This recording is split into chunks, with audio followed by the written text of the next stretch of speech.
Hello दोस्तों, अच्छी अच्छी कहानियाँ सुनने के लिए हमारे चैनल सोनिया दी वॉइस को सब्सक्राइब करें। क्या किस्मत है। आशी की शादी को 10 वर्ष बीत चुके थे। अभी तक उसकी गोद खाली ही थी।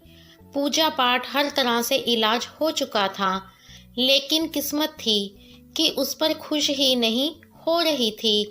ना जाने क्यों किस्मत उसके साथ ऐसा खेल खेल रही थी। अब तो उसकी सास और रिश्तेदार भी ताने मारने लगे थे। आशी बेचारी क्या करती, अकेले कमरे में जाकर खूब रोती थी और ईश्वर से अपने आंगन में संतान की किलकारी मांगा करती थी। फिर एक दिन उसके पति विनोद और उसने सोचा कि टेस्ट ट्यूब बेबी द्वारा संतान पाने की कोशिश करते हैं, लेकिन वहां पर भी किस्मत ने उनका साथ नहीं दिया। 2 बार असफलता ही हाथ लगी। आशी बहुत कमजोर हो चुकी थी।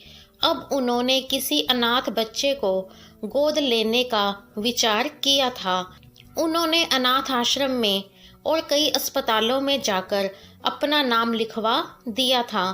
थोड़े दिनों बाद एक अस्पताल से फोन आया। आशी और उसका पति विनोद भागे भागे अस्पताल पहुंचे। वहां अस्पताल में डॉक्टर साहब ने उन्हें एक दंपत्ति से मिलवाया जो कि बहुत ही गरीब थे। उन्होंने बताया कि हमारे पहले से ही 3 बच्चे हैं और अब यह बेटा हुआ है। हमारा गुजारा बहुत मुश्किल से होता है। अब इस चौथी संतान को पालना हमारे बस में नहीं है। आप इसे गोद लेना चाहते हैं तो ले सकते हैं। आशी और विनोद उसे गोद लेने के लिए तैयार थे।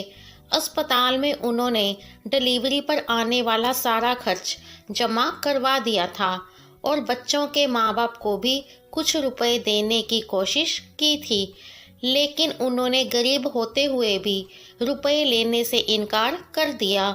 उन्होंने कहा, हम चाहते हैं कि हमारा बच्चा अच्छी जगह पल जाए, क्योंकि हम उसे कुछ नहीं दे पाएंगे।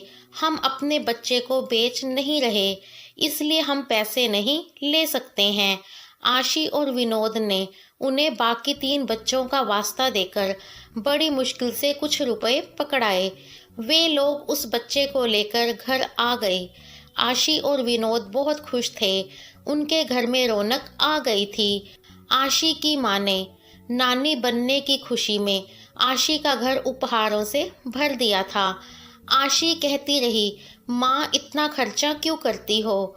माँ ने कहा, इतने वर्षों बाद खुशी मिली है, मुझे अपने मन की इच्छा पूरी करने दो। समय तेजी से गुजरता रहा। बच्चों का पहला जन्मदिन आने वाला था। आशी ने माता की चौकी करवाने का निर्णय लिया था। हंसी खुशी बच्चे के जन्मदिन पर माता की चौकी संपन्न हुई। इन सब तैयारियों में आशी कमजोरी के कारण बहुत थक गई थी, इसलिए वह कुछ दिन बच्चे को लेकर अपने मायके चली गई। 1 हफ्ते के बाद वह अपने पति के साथ वापस घर आ गई। उसने विनोद से कहा, आप बाजार जाकर बच्चों के लिए दूध खरीद कर लाइए, तब तक मैं कपड़े बदलकर इसे थोड़ी देर सुलाती हूँ। अभी तो इसका पेट भरा हुआ है, सो जाएगा, लेकिन हो सकता है आधी रात में दूध की जरूरत पड़ जाए। विनोद दूध लेने चला गया और आशी विनोद के जाते ही चक्कर खाकर गिर पड़ी। विनोद जल्दी ही वापस आ गया और उसने आकर देखा कि आशी फर्श पर गिरी पड़ी थी और बच्चा पास में बैठा रो रहा था। उसने आशी को बहुत आवाज लगाई, लेकिन आशी ने कोई उत्तर नहीं दिया। विनोद ने तुरंत टैक्सी मंगाई और आशी को अस्पताल ले गया और बच्चे को उसकी नानी के पास छोड़ आया। डॉक्टर ने पूछा, क्या इन्हें कुछ हुआ था। विनोद ने बताया, आशी को सिर में बहुत तेज दर्द हो रहा था।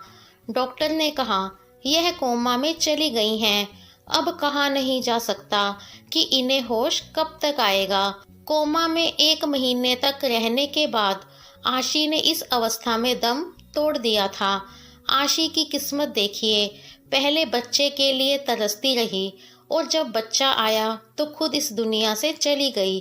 और साथ ही बच्चे की किस्मत देखिए, पहले वाली माँ उसे पाल न सकी और दूसरी माँ को उसने खो दिया।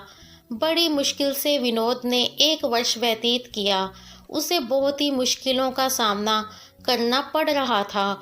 उसकी समझ में नहीं आ रहा था कि दुकान का काम संभालूं या फिर बच्चे को संभालूं, और फिर कभी अपनी तबीयत खराब तो कभी बच्चे की। इसलिए उसने दूसरा विवाह कर लिया और फिर उस माँ ने उस बच्चे को पाल पोस कर बड़ा कर दिया। आज वह बच्चा पढ़ लिख कर बढ़िया सी जॉब कर रहा है और अपने माता पिता के साथ बहुत खुश है। तो दोस्तों, आज की कहानी आपको कैसी लगी कमेंट बॉक्स में हमें ज़रूर बताएं।